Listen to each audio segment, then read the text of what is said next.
ஓம் சாந்தி எல்லாருக்கும். இன்றைய முரளி 3/9/2025. பாப்தாதா மதுவன். சாராம்சம் பாபா சொல்றாங்க, இனிய குழந்தைகளே, உண்மையான வழிகாட்டியாகி உங்களுக்கு உண்மையான யாத்திரையை கற்பிப்பதற்காக வந்துள்ளார். உங்கள் யாத்திரையில் பிரதான விடயம் தூய்மையே ஆகும். நினைவு நிலைத்திருந்து தூய்மையாகுங்கள். அடிப்படை நினைவு. கேள்வி: தூதுவரின் குழந்தையாகி நீங்கள் எவ்விடத்தை பற்றி விவாதிக்கவோ வாதாடவோ கூடாது. ஆனால் ஒரே ஒரு அக்கறையை கொண்டிருக்க வேண்டும். எந்த விடயத்துல? தூதுவரின் குழந்தைகளே, அனைவருக்கும் இச்செய்தியை கொடுங்கள். தூதுவரின் குழந்தைகளே, அனைவருக்கும் இச்செய்தியை கொடுங்கள். என்ன செய்தி? உங்களை ஒரு ஆத்மாவாக கருதி தந்தையை நினைவு செய்யுங்கள். இந்த யோக அக்னி மூலமாகவே உங்கள் பாவங்கள் அழிக்கப்படும். நினைவுக்கு இன்னொரு பேர் என்ன? யோக அக்னி. இந்த ஒரே ஒரு அக்கறையை மாத்திரமே கொண்டிருங்கள். அக்கறைன்னா இங்க பாபா கவலை. ஏனைய விடயங்களில் ஈடுபடுவதில் எவ்வித நன்மையும் இல்லை. நீங்கள் அனைவருக்கும் தந்தையின் அறிமுகத்தை கொடுக்க வேண்டும். அதன் மூலமாக அவர்கள் என்னவாங்க? அறிமுகம் கொடுக்கும்போது ஆஸ்திகர்கள் ஆக முடியும். படைப்பவராக தந்தை யார் என்பதை அவர்கள் புரிந்து கொள்ளும் பொழுது படைப்பை புரிந்து கொள்வது அவர்களுக்கு இலகுவாகும். பாடல்: எங்கள் யாத்திரை தனித்துவமானது. உலக ரீதியான யாத்திரையா? ஓம் சாந்தி. நீங்கள் உண்மையான யாத்திரை தலத்தின் வாசிகள் என்பதை இனிமேலும் இனிமையான ஆன்மீக குழந்தையாக நீங்கள் அறிவீர்கள். உண்மையான வழிகாட்டியும் அவரது குழந்தைகளாக நாங்களும் உண்மையான யாத்திரையில் செல்கின்றோம். இது பொய்யான பூமியாகும். இது தூய்மையற்ற பூமியாகும். பொய்மை, தூய்மை. நாங்கள் இப்பொழுது அந்த தூய பூமியாகிய சத்திய பூமிக்கு செல்கிறோம். மக்கள், இன்னைக்கு பாபா எந்த டாபிக்ல போறாரு? யாத்திரை செல்கின்றனர். சில வேளைகள் எவரும் எந்நேரத்திலும் செல்லக்கூடியதாக விசேடமான யாத்திரைகளும் உள்ளன. இதுவும் உண்மையான வழிகாட்டி வரும் பொழுது நீங்கள் செல்கின்ற ஒரு யாத்திரையே ஆகும். பாபா என்ன வந்திருக்காரு? வழிகாட்டி. எதுக்காக வழிகாட்டி? நினைவுக்கான வழிகாட்டி. அவர் ஒவ்வொரு கல்பத்தின் சங்கமிகத்திலே வருகிறார். இதில் வெப்பம், குளிர் அல்லது தடுமாறி திரிவதற்கான கேள்விக்கே இடமில்லை. இது நினைவு யாத்திரையாகும்.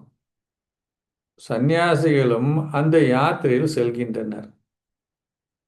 தங்கள் யாத்திரையில் உண்மையாக இருப்பவர்கள் தூய்மையாக இருப்பார்கள். நீங்கள் அனைவரும் ஒரு யாத்திரையிலேயே இருக்கின்றீர்கள். நீங்கள் பிராமணர்கள்.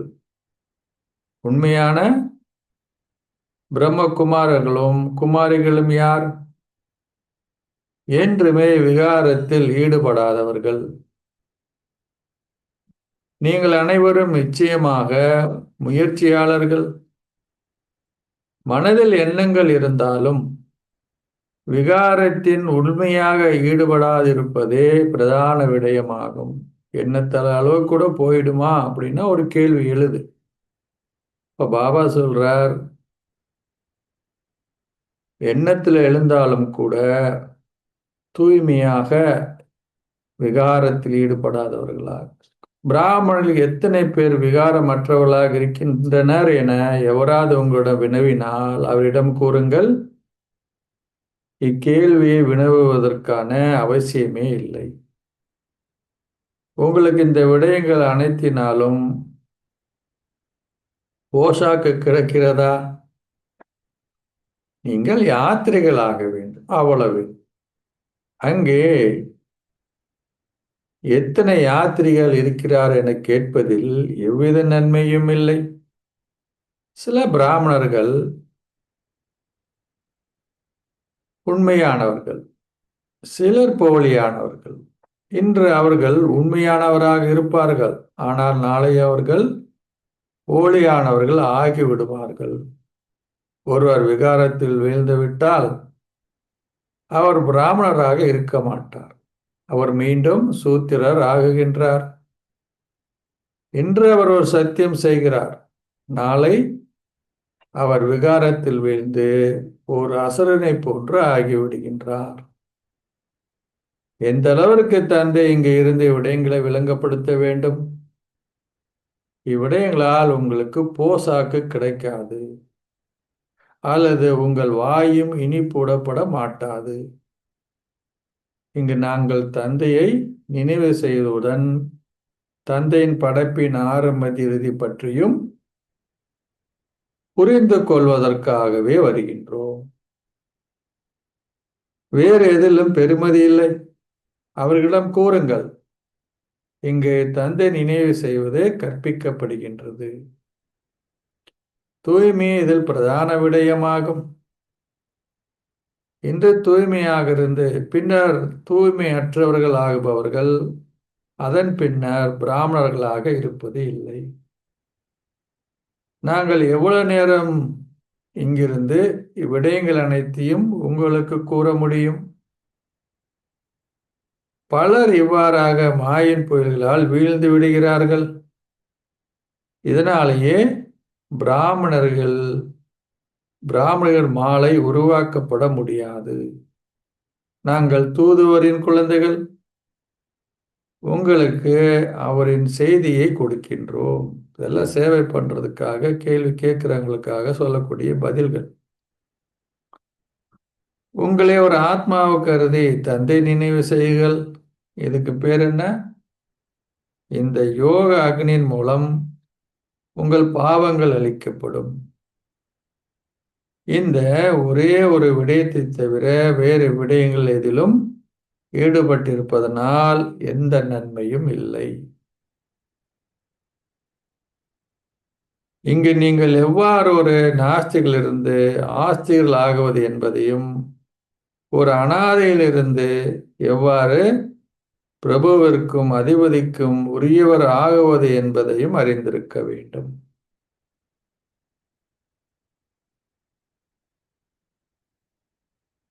அதன் மூலம் நீங்கள் அதிபதியிடமிருந்து உங்கள் ஆஸ்தியை கோர முடியும். இவையே நீங்கள் கேட்க வேண்டிய விடயங்களாகும். நீங்கள் அனைவரும் முயற்சியாளர்கள். பலர் விகாரத்தினாலே தோல்வி அடைகின்றனர். ஒருவர் நீண்ட நாட்களின் பின்னர் தனது மனைவியை கண்டால் கேட்கவே வேண்டாம். அவரிடம் மதுபானம் அருந்துகின்ற அல்லது புகைப்பிடிக்கின்ற பழக்கம் இருக்குமாயின் அவரால் அதை நிறுத்த முடியாது. அதை நிறுத்த முடியாது இருப்பதனால் யாத்திரை செல்லும் போதும் அவர் ரகசியமாக மதுபானம் அருந்துகிறார். அவர் சொல்றார், அல்லது புகைப்பிடிப்பார். எவராலும் என்ன செய்ய முடியும்?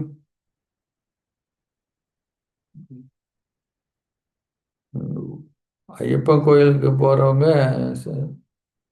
சிகரெட் எல்லாம் குடிப்பாங்க. அவர் சொல்லாரு, விரதமெல்லாம் இருப்பாங்க, தூய்மையா இருப்பாங்க, மாமிசமெல்லாம் சாப்பிட மாட்டாங்க, என்ன குடிப்பாங்க? பலர் உண்மையை கூறாமல் தங்கள் செய்வதை தொடர்ந்து மறைக்கின்றனர். நீங்கள் சாமர்த்தியமாக பதில் கூறுவதற்கான பல வழிகளை பாபா குழந்தைகளாகி உங்களுக்கு காண்பிக்கின்றார். மனிதர்கள் எவர் மூலமாக ஆஸ்திகர்கள் ஆகுகின்றார்களோ அந்த ஒரே ஒரு தந்தையின் அறிமுகத்தை மாத்திரம் கொடுங்கள். அவர்கள் முதலில் குழந்தை அவர்கள் முதலில் தந்தை அறிந்து கொள்ளும் வரை கேள்விகள் கேட்பது பயனற்றதாகும். இங்கு வந்தாலும் எதையும் புரிந்து கொள்ளாத பலர் உள்ளனர். அவர்கள் தொடர்ந்தும் செவிமடிக்கின்றனர், எனினும் அவர்கள் எந்த நன்மையும் பெறுவது இல்லை. சிலர் பாபாவிற்கு எழுதுகின்றனர். என்ன எழுதுகிறாங்க? 1000 அல்லது 2000 மக்கள் இங்கு வந்தனர், எனினும் அவர்கள் ஓரிருவரே புரிந்து கொள்வதற்காக தொடர்ந்து வருகின்றனர். இன்ன முக்கியஸ்தர்கள் தொடர்ந்தும் பெரிய ஒன்று கூடலுக்கு வருகின்றனர். அவர்கள் பெற வேண்டிய அறிமுகத்தை பெறவில்லை என்பது புரிந்து கொள்ளப்படுகிறது. அவர்கள் முழு அறிமுகத்தையும் பெறும்போதே நீங்கள் கூறுவது சரி என்பதை அவர்களால் புரிந்து கொள்ள முடியும். முக்கியஸ்தர்கள் என்ன பண்றாங்க? வர்றதுக்கு முன்னாடி கொஞ்சம் தெரிஞ்சு வச்சுட்டு வருவாங்க. உங்க இயக்கத்தை பத்தி சொல்லி எங்ககிட்டயே கொஞ்சம் சொல்லுங்க அப்படின்னு. அவங்க வந்து என்ன பண்ணுவாங்க? நம்ம இயக்கத்தை பத்தி கொஞ்சம் சொல்லிட்டு, இதெல்லாம் நம்ம செய்யணும், பண்ணணும், நன்றி வணக்கம்னு போயிடுவார். பாபா சொல்றாரு, என்ன புரிஞ்சிருக்காரு அவரு இல்லையா? ஆத்மாக்களாக எங்களது தந்தை பிரஜாபிதா பிரம்மா ஆவார். தந்தை பரமபிதா பரமாத்மா ஆவார். அவரே எங்களுக்கு கற்பிக்கின்றார். அவர் கூறுகிறார், என்ன கூறுகிறார்? உங்களை ஒரு ஆத்மாவை கருதி என்னை நினைவு செய்யுங்கள். இந்த இறுதி பிரிவில் தூய்மையாகுங்கள். தூய்மையாக இருக்காதவர்கள் பிராமணர்கள் அல்ல, அவர்கள் சூத்திரர்கள். உலகத்துல உங்களை தொழிலை வச்சு முடிவெடுத்துட்டாங்க. பாபா சொல்றார் இங்க குணத்தை வச்சு. இது ஒரு யுத்த களமாகும். விருட்சம் தொடர்ந்தும் வளரும், புயல்களும் ஏற்படும், பல இலைகள் தொடர்ந்து விழும். உண்மையான பிராமணர்கள் யார் என்பதை யார் அமர்ந்திருந்து கணக்கிடுவார்கள்? சொல்றார். ஒருபொழுதும் சூத்திரர்கள் ஆகாதவர்களும் யாருடைய கண்கள் எவரை நோக்கியும் சற்றேனும் ஈர்க்கப்படாமலும் இருக்கின்றதோ அவர்களே உண்மையான பிராமணர்கள் ஆவர். கர்மாத்தித்த ஸ்திதி இறுதியிலேயே அடையப்படும். கண்கள் ஈர்க்கப்படுவதுன்னு சில நேரங்கள் அவைத்தவனில பாபா சொல்றாரு. சில பேருடைய அவகுணங்கள் இல்ல நல்ல குணங்கள் 2 நாளையும் ஈர்க்கப்பட்டாலும் அது ரொம்ப ஆழமான, பாபா சொல்றார், அது வந்து ஒரு வகையான ஈர்ப்பு தான். அதாவது இதெல்லாம் தாண்டி அந்த லாஸ்ட் ஸ்டேஜ் போகும் பொழுது அந்த ஈர்ப்பும் கூட இருக்கக்கூடாதுன்றது தான். அதை கொடுத்தது யாரு அப்படின்றத பார்க்கணுன்றார் பாபா, நல்ல குணத்தை கூட. பாபா சொல்றார், நீங்கள் இறுதியிலேயே அந்த ஸ்திதியை அடைவீர்கள். இந்நேரத்தில் எவருமே அத்தகைய ஸ்திதியை கொண்டிருக்கவில்லை. இந்நேரத்தில் நீங்கள் அனைவரும் யாரு? முயற்சியாளர்கள். நீங்கள் தொடர்ந்தும் தளம்பல் அடைகின்றீர்கள். கண்கள் பற்றிய கேள்வியே பிரதான விடயமாகும். நாங்கள் ஆத்மாக்கள். இச்சரீரங்கள் மூலமாக நாங்கள் எங்கள் பாகங்கள் நடிக்கிறோம். ஏன் பாபா கண்ணை சொல்றார்? நீதி தேவதை கண்ணும் கட்டப்பட்டிருக்குது. ஏன்னா கண்களை பார்க்கும் பொழுது நமக்குள்ள அவங்கள பத்தி ஒரு ஜட்ஜ்மெண்ட் வந்துடும் இல்லையா? அந்த போட்டிருக்கிற அவங்க போட்டிருக்க உடை இல்லையா, அவங்க பேசக்கூடிய விதம் இல்லையா, எல்லாத்தையும் பார்க்கும்போது ஏதோ ஒரு ஜட்ஜ்மெண்ட் நமக்குள்ள வந்துடும். பாபா சொல்றார், கண்களை தான் நல்லதையும் தீயதோ எதுவானாலும் உள்ள வாங்குது இல்லையா? வாங்குறது இது ஆத்மா தானே, கண்கள் மூலம். இச்சரீரங்கள் மூலமாக நாங்கள் எங்கள் பாகத்தை நடிக்கிறோம். நீங்கள் இப்பயிற்சியை மிக உறுதியாக்கி கொள்ள வேண்டும். இந்த ராவணராஜ்யம் இருக்கும் வரை என்ன இருக்கும்? யுத்தம் தொடர்ந்து இடம்பெறும். 2 யுத்தம். ஒன்று உள்ளுக்குள்ள மாயக்கூட யுத்தம், வெளியில உலகாயுத யுத்தம் என்பது நடக்கத்தான் செய்யும். இறுதியிலேயே கர்மாத்திஸ்திதி அடையப்படும். நீங்கள் முன்னேறி செல்லும் பொழுது இவ்வுணர்வை கொண்டிருப்பதுடன் தொடர்ந்தும் அதை புரிந்து கொள்வீர்கள். தற்போது விருட்சம் எப்படி இருக்குது? இன்னும் மிகவும் சிறியதாக உள்ளது. புயல்கள் வந்ததும் இலைகள் வீழ்கின்றன. பலவீனமாக உள்ளவர்கள் விருட்சத்திலிருந்து வீழ்கின்றனர். உங்கள் ஸ்திதி எவ்வாறு உள்ளதென நீங்கள் ஒவ்வொருவரும் உங்களையே கேட்டு பார்க்கலாம். கேள்விகள் கேட்பவர்களுடன் அதிகம் தொடர்பு வைக்காதீர்கள். அவர்களிடம் கூறுங்கள், நாங்கள் தந்தையின் சிரீமத்தை பின்பற்றுகின்றோம். எல்லையற்ற தந்தை வந்து எங்களுக்கு எல்லையற்ற சந்தோஷத்தை கொடுக்கிறார்.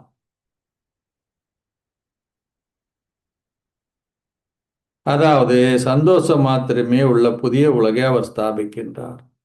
மனிதர்கள் வாழ்கின்ற பிரதேசம் உலகம் என்று அழைக்கப்படுகிறது.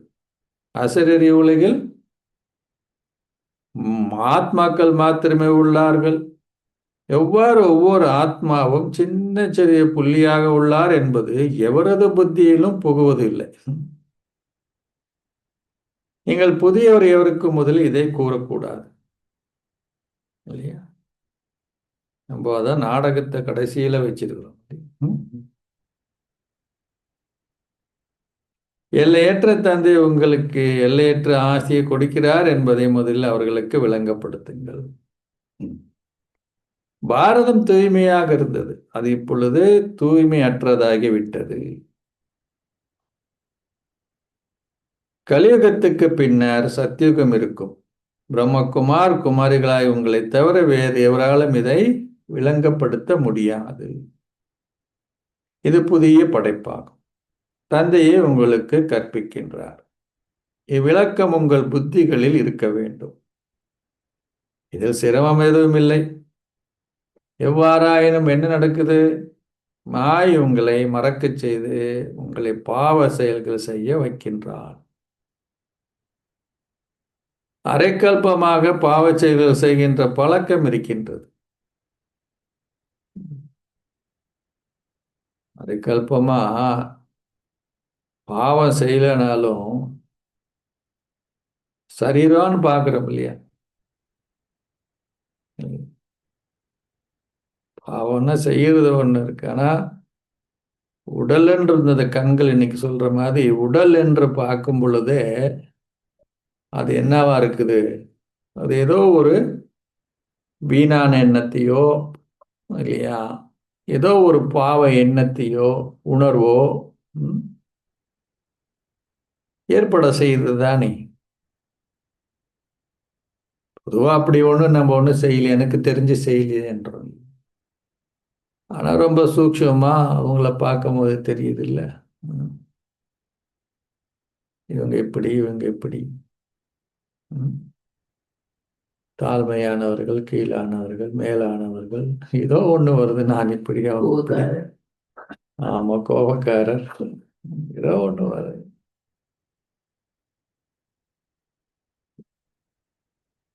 அரைக்கல்பமாக பாவச் செயல்கள் செய்கின்ற பழக்கம் இருக்கின்றது. அந்த அசுர பழக்க வழக்கங்கள் யாவும் நீக்கப்பட வேண்டும். பாபாவே கூறுகிறார், என்ன கூறுகிறார்கள்? நீங்கள் அனைவரும் முயற்சியாளர்கள். கர்மா திஸ்திரி ஆகுவதற்கு நீண்ட காலம் எடுக்கும். பிராமணர் என்றார் ஒழுபொழுதும் விகாரத்தில் ஈடுபடுவதில்லை. அவர்கள் யுத்த களத்தில் இருக்கும் பொழுது தோற்கடிக்கப்படுகின்றார்கள். இதை பற்றி கேள்விகள் கேட்பதால் எவ்வித நன்மையும் இல்லை. அனைத்திற்கு முதல் உங்கள் தந்தை நினைவு செய்யுங்கள். சிவபாபா முன்னைய கல்பத்தில் செய்தது போன்று எங்களுக்கு என்ன பண்றார்? கட்டளை இடுகின்றார். என்ன கட்டளை? உங்களை ஒரு ஆத்மாவை கருதி என்னை நினைவு செய்யுங்கள். இவ்வளவுதான். வேற ஏதாவது செய்ய சொல்றாரா? அழகு குத்துங்க, பொருளுங்க, இவ்வளவு பண்ணுங்க அவ்வளவு பண்ணுங்க, பக்தியில் என்னென்ன செய்ய சொல்றாங்க இல்லையா? உங்களுக்கு தோஷம் இருக்கு, பாவம் இருக்கு, அதை கழுவணும்னா என்னென்ன பண்ணணும்? பாபா சொல்றாரு, ஒரே ஒரு கட்டளை தான்.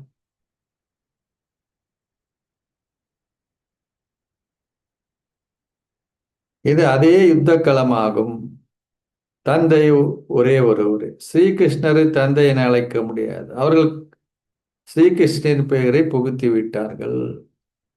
தந்தை மாத்திரமே தவறானவற்றை மாற்றி சரியானது ஆக்குகின்றார். இதனாலேயே அவருக்கு பேர் என்ன? சத்தியம், சத்தியமானவர் என்று அழைக்கப்படுகிறார். இந்நேரத்தில் குழந்தையாகி நீங்கள் மாத்திரமே முழு உலகினதும் ரகசியங்களை அறிவீர்கள். இந்த உலகத்தை பத்தி கேட்ட யாருக்கா தெரியுமா? சத்தியுகத்தில் அது தேவ அம்சமாகும். ராவண ராஜ்யத்தில் இது அசுர வம்சமாகும். நீங்கள் சங்கை மிகத்தை மிக தெளிவாக காண்பிக்க வேண்டும். ஏன்னா இது அதிமேன்மையான சங்கை மிகமாகும். அக்கரையில் தேவர்களும் இக்கரையில் யார் இருக்கிறது? அசுரர்களும் உள்ளனர். எவ்வாறாயினும் அவர்கள் ஒருவரோடு ஒருவர் யுத்தம் புரிவதில்லை. அப்ப என்ன பண்றாங்க? என்ன நடக்குது? ஒருவரோடு ஒருவர் யுத்தம் புரிவதில்லை. அப்ப என்ன பண்றாங்க?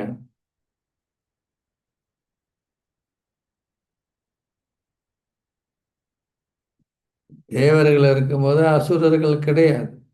அசுரர்கள் இருக்கும்போது தேவர்களுக்கு கிடையாது. அப்புறம் எப்படி யுத்தம் நடக்கும்? அடுத்தது என்ன பார்க்க போனா தேவர்கள் தான் என்ன ஆகுறாங்க? அசுரர் ஆகுறாங்க.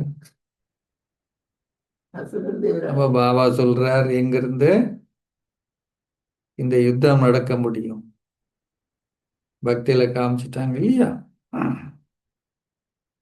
எவ்வாறாக ஒருவரோடு ஒரு யுத்தம் புரிவதில்லை. பிராமணராகி உங்களின் யுத்தம் விகாரங்களுடனே ஆகும். எனினும் இதை யுத்தம் என்றும் அழைக்க முடியாது.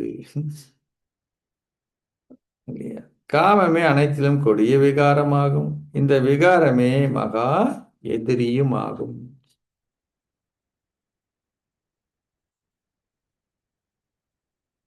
அதை வெற்றி கொள்வதன் மூலம் நீங்கள் உலகை வென்றவர்கள் ஆகுகின்றீர்கள். இவ்விகாரத்தினாலேயே அப்பாவிகள் அடிக்கப்படுகின்றனர். பலவிதமான தடைகள் உள்ளன. தூய்மையே பிரதான விடயமாகும். தொடர்ந்து முயற்சி செய்வதன் மூலமும் தொடர்ந்தும் புயல்களை அனுபவம் செய்வதன் மூலமும் நீங்கள் இறுதியில் வெற்றியாளர்கள் ஆகுவீர்கள். புயல்கள் தொடர்ந்து வரணும், அப்போதான் வெற்றியாளர் ஆக வேண்டும். ஏனென்றால் மாயையும் ஏன் வெற்றியாளருங்க கடைசியில சண்டை போட்டு மாயும் களைப்படைந்து விடுவாள். எல்லாம் பண்ணியாச்சு, என்னென்ன வழி இருக்கோ எல்லாம் பண்ணியாச்சு, நீ என்னதான் பண்றது? அவ்வளோ சரி. குத்துச்சண்டையில் பலசாலி மிக விரைவிலேயே தனது எதிரியை தோற்கடித்து விடுவார். அவர்கள் வியாபாரம் மிக நன்றாக சண்டையிட்டு வெற்றி அடைவதாகும். பலசாலிகள் மிகவும் பிரபலியமானவர்களாகின்றார்கள். அவர்கள் பரிசையிலும் பெறுகின்றார்கள் உலக ரீதியில். இங்கு உங்களுடையது எப்பேற்பட்ட சண்டை? மறைமுகமானது. நீங்கள் தூய்மையாக இருந்தீர்கள் என்பதையும் இப்பொழுது தூய்மையற்றவர்கள் ஆகிவிட்டீர்கள் என்பதையும் குழந்தையாகி நீங்கள் அறிவீர்கள். இப்பொழுது நீங்கள் மீண்டும் தூய்மையாக வேண்டும். அனைவருக்கும் செய்தியை கொடுங்கள். அவர்கள் கேட்கின்ற இந்த கேள்விகளில் அகப்பட்டு விடாதீர்கள். உங்கள் வியாபாரம் ஆன்மீகமாகும். பாபா ஆத்மாக்களாகிய உங்களை இந்த ஞானத்தினால் நிரப்பினார். அதன் பின்னர் இந்த ஞானம் மறைந்ததும் நாங்கள் எங்கள் வெகுமதியை பெற்றோம். பாபா இப்பொழுது மீண்டும் ஒரு தடவை எங்களை இந்த ஞானத்தால் நிரப்புகின்றார். இப்பொழுது உங்கள் போதையை பேணுங்கள். அவர்களிடம் கூறுங்கள். என்ன கூறுவீங்க? நாங்கள் தந்தையின் செய்தி உங்களுக்கு கொடுக்கின்றோம். என்னப்பா செய்தி சொல்லுன்னு கேட்ட என்ன சொல்லணும்? தந்தையை நினைவு செய்யுங்கள், நீங்கள் நன்மை பெறுவீர்கள். உங்கள் வியாபாரம் என்ன வியாபாரம்? இன்னைக்கு ஆன்மீகமாகும். அவர் சொல்ல உங்க வியாபாரம் என்ன? ஆத்மாவையும் பரமாத்மா பத்தி சொல்றத வியாபாரம். தந்தை அறிந்து கொள்வதே முதலாவதும் முதன்மையானதுமான விடயமாகும். தந்தை மாத்திரமே ஞானக்கடல் ஆவார். அவர் சமய நூல்களை உரைப்பதில்லை. தத்துவ ஞானிகள் நூல்களை கற்கின்றனர். ஆனால் கடவுள் ஞானம் நிறைந்தவர். அவர் உலகின் ஆரம் மத்தி இறுதி பற்றி ஞானத்தை கொண்டுள்ளார். அவர் எதையாவது கற்றாரா? அவர் வேதங்கள் சமய நூல்கள் போன்ற அனைத்தையும் அறிவார். தந்தை கூறுகிறார், எனது பாகம் உங்களுக்கு என்ன பாகம்? இந்த ஞானத்தை விளங்கப்படுத்துவதே ஆகும். அது கூட என்ன சொல்றார் பாபா? ஞானத்தை கொடுப்பது இல்லை, ஞானத்தை விளங்கப்படுத்துவது. கொடுக்கிறதுன்னு ஒண்ணு இல்லையா? விளங்கப்படுத்துவது சும்மா சொல்லிட்டு போயிடுறது இல்லையா? விளங்கப்படுத்தினா அதுக்கப்புறம் கேள்விகள் எழும். அவர் விளங்கப்படுத்தினது இல்லை, அவர் சொன்னது. அப்புறம் என்ன பண்ணணும்? அதை உட்காந்து இது எப்படி எப்படின்னு விளங்கப்படுத்தும். ஆமா. வேறு எவராலும் இந்த ஞானத்திற்கும் பக்திக்கும் இடையான வேறுபாட்டை உங்களுக்கு விளங்கப்படுத்த முடியாது. இந்த ஞானம் என்பது என்ன? ஒரு கல்வியாகும். பக்தியை இந்த ஞானம் என்று அழைக்க முடியாது. சர்க்கரை அருள்வர் தந்தை ஒருவரே ஆவார். உலக வரலாறு நிச்சயமாக மீண்டும் மீண்டும் நிகழ்கின்றது. பழைய உலகம் முடிவடைந்த பின்னர் புதிய உலகம் நிச்சயமாக வர வேண்டும்.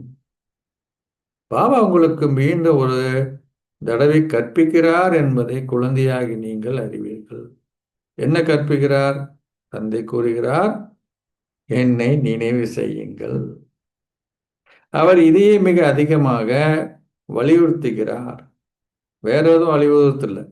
தந்தை கூறுகிறார், என்னை நினைவு செய்யுங்கள். இதையே அவை அதிகமாக விளங்கப்படுது. மிகவும் பிரபலியம் வாய்ந்த பல குழந்தைகள் நினைவு யாத்திரையில் மிகவும் பலவீனமாக இருப்பதை பாபா அறிவார்.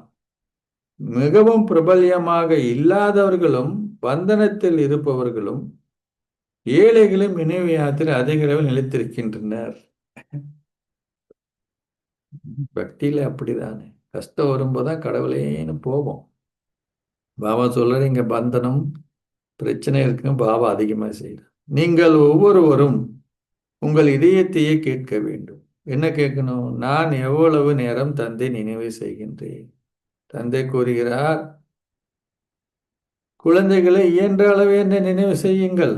பாபா சொல்லார், கடைசியில் ஒரு முடிவுக்கு வந்திருக்கார். இயன்ற அளவுக்கு நினைவு செய்யுங்கள். உள்ளார்த்தமாக மிகவும் மலர்ச்சியாக இருங்கள்.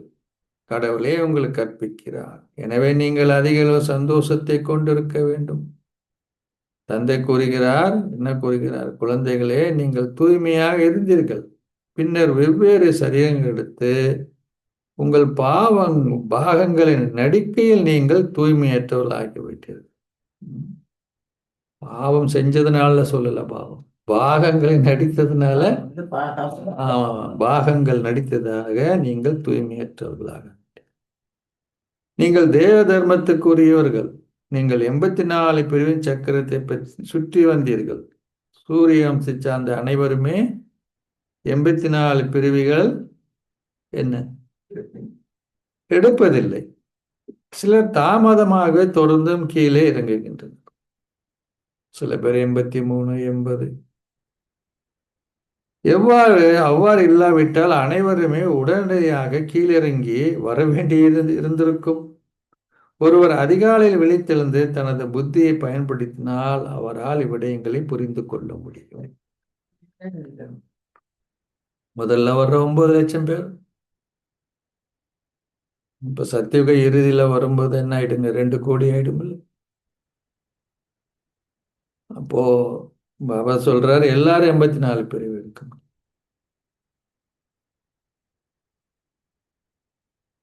குழந்தைகளாக நீங்களே இந்த ஞானக்கடலை கடைய வேண்டும். சிவபாபா இதனை செய்வதில்லை. அவர் கூறுகிறார், நாடகத்தின்படி நான் எதை உங்களுக்கு கூறினாலும் உன்னிய கல்பித்தினால் உங்களுக்கு விளங்கப்படுத்திய அதே விடயங்களை இப்பொழுது உங்களுக்கு விளங்கப்படுத்துகிறேன் என்பதை புரிந்து கொள்ளுங்கள். நீங்கள் அந்த ஞானத்தை கடைய வேண்டும். ஏனெனில் நீங்களே இந்த ஞானத்தை ஏன் கடையணும்? மற்றவர்களுக்கு கொடுத்து விளங்கப்படுத்த வேண்டும். சிவபாபா கிட்ட வந்து கேட்க மாட்டாங்க. அப்ப நம்ம தான் நம்மளுடைய கல்ச்சரல் பேக்ரவுண்டில் இருந்து நம்ம சமுதாய பிலீவ் சிஸ்டம்ஸ் இருக்குது, தேசம், மதம், மொழி எல்லாமே இருக்கு. அப்ப இதெல்லாம் கருத்தில் கொண்டு பாபா சொல்லக்கூடிய விஷயம் எப்படி ஃபிட் ஆகுது அப்படிங்கிறத நம்ம புரிஞ்சுதான் அவங்களுக்கு இல்லையா உதாரணங்கள்லாம் கொடுத்து அப்படி இப்படின்னு எல்லாம் என்ன பண்ண முடியும், விளங்கப்படுத்த முடியும். பாபா போய் அதெல்லாம் விளங்கப்படுத்திட்டு இருக்க முடியுமா? ஏன்னா நீங்க தான் சேவை பண்றீங்க, அவருக்கு எங்க உடல் இருக்குது? உங்களுக்கு சேவை பண்ணி என்ன பண்றாரு? உங்களை போங்க நீங்க போய் சொல்லுங்க. இந்த பிரம்மா இந்த ஞானத்தை கடைகின்றார். சிவா அன்றே பிரம்மகுமார் குமர நீங்களே இதை கடைய வேண்டும். எவருடனும் அதில்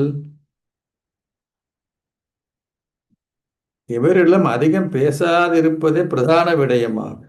சமய நூல்களை கற்பவர்கள் தங்கள் புத்தியில் அதிக அளவில் விவாதிக்கின்றனர்.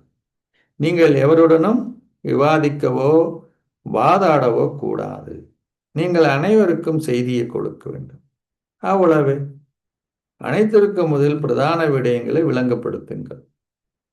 உங்களுக்கு கற்பிப்பவர் யார் என்ற முதல் பாடத்தை அவர்களை எழுதுமாறு செய்யுங்கள். இன்னைக்கு கூட என்ன ஆகுது, கோர்ஸ் ஸ்டார்ட் ஆகுது இல்லையா? ஆகுதா இல்லையா? பாபா இவ்வளோலாம் சொல்றார். அதனால எல்லாருக்கும் போட்டிருக்கு, குரூப்லயும் போட்டிருக்கு இல்லையா? எல்லா குரூப்லயும் போட்டிருக்கு. அதனால ரிமைண்ட் பண்ணுங்க எல்லாத்துக்கும் இல்லையா? வந்து பாபா எவ்வளோ சொல்றார் இல்லையா? அட்லீஸ்ட் வந்து தெரிஞ்சுக்கிட்டும், பாபாவுடைய அறிமுகத்தை தெரிஞ்சுக்கணும் இல்லையா? நம்ம தான் ஞானத்தை கடைந்து என்ன பண்ணணும், அவங்களுக்கு சொல்லணுன்றார்.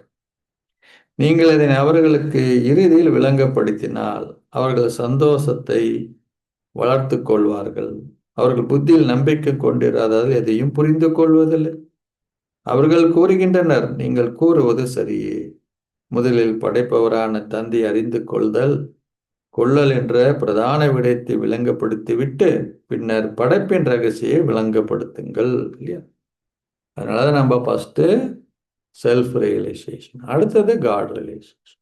அப்புறம்தான் என்ன பண்றோம், இந்த உலக ரகசியத்தை புரிய வைக்கும். கீதையின் கடவுள் யார் என்பதே பிரதான விடயம். நீங்கள் இதில் அவர்களை வெற்றி கொள்ள வேண்டும். ஏன்னா இன்னைக்கு என்ன ஆயிட்டு இருக்கு, எல்லா இடத்துலயும் கீதையின் கடவுள் கிருஷ்ணர் தான் இருக்கு. பாபா சொல்றார், அதுக்கு இன்னும் இப்ப என்ன பண்றாங்க, மதுபன்ல பெரிய கீதை நடந்துட்டு இருக்கு இல்லையா? போய் போய் எல்லாம் சொல்றாங்க. முதலில் எந்த சமயம் ஸ்தாபிக்கப்பட்டது?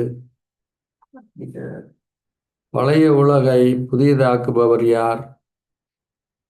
தந்தை மாத்திரமே இந்த புதிய ஞானத்தை ஆத்மாக்களுக்கு கொடுக்கின்றார். இதன் மூலமாக புதிய உலகம் ஸ்தாபிக்கப்படுகின்றது. உங்களுக்கு தந்தையையும் புதிய படைப்பையும் இனம் காண்பதற்காக ஞானம் கொடுக்கப்பட்டுள்ளது.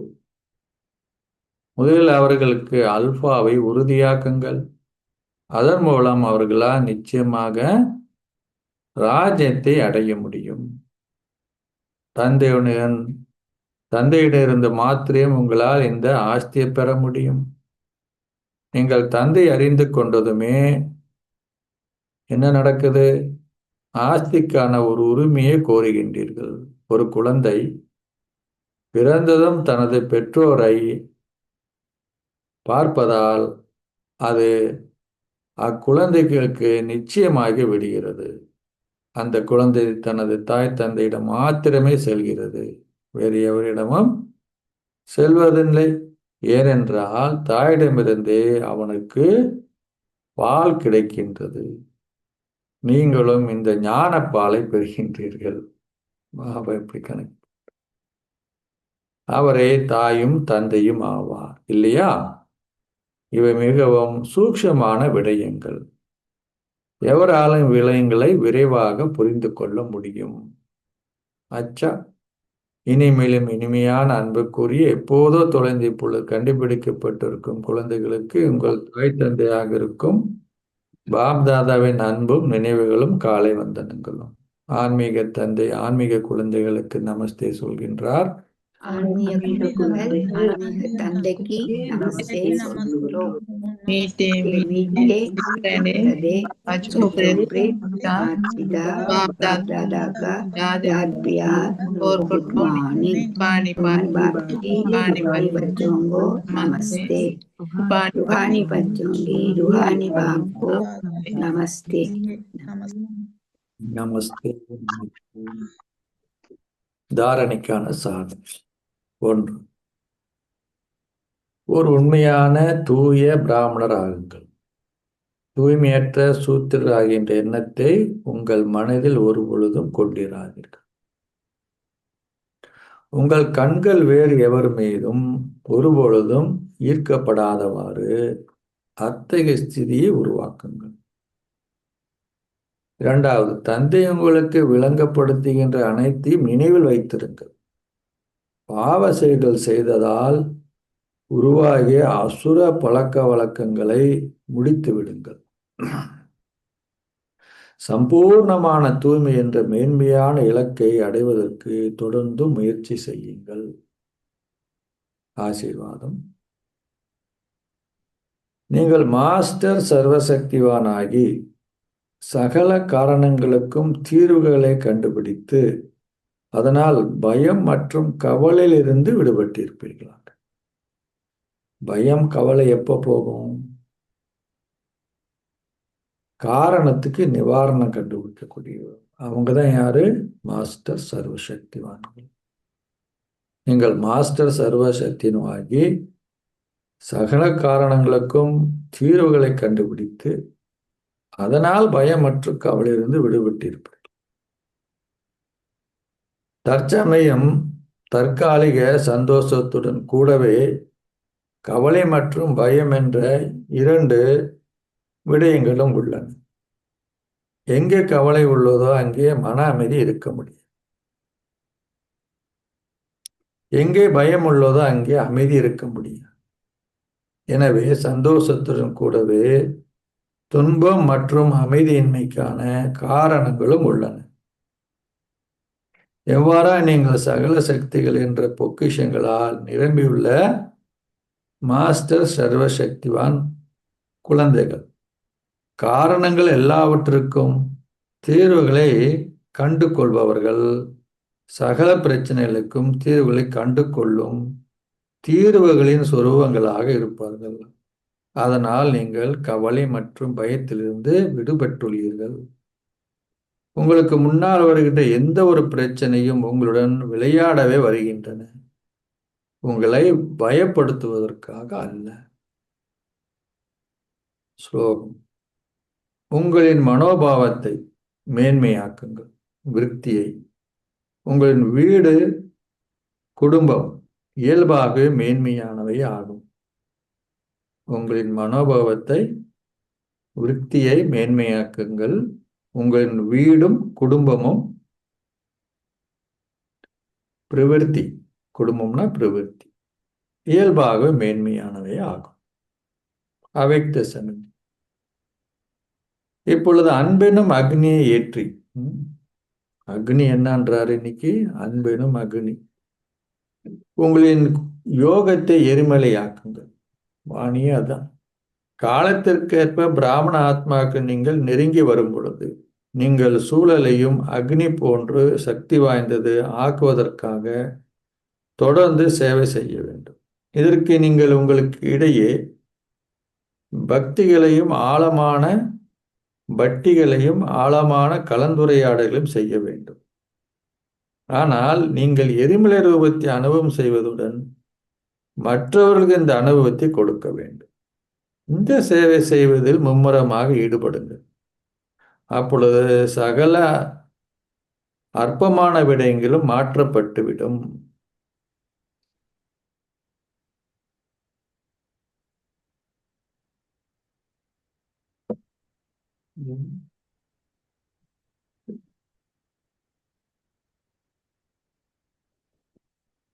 அது தண்ணி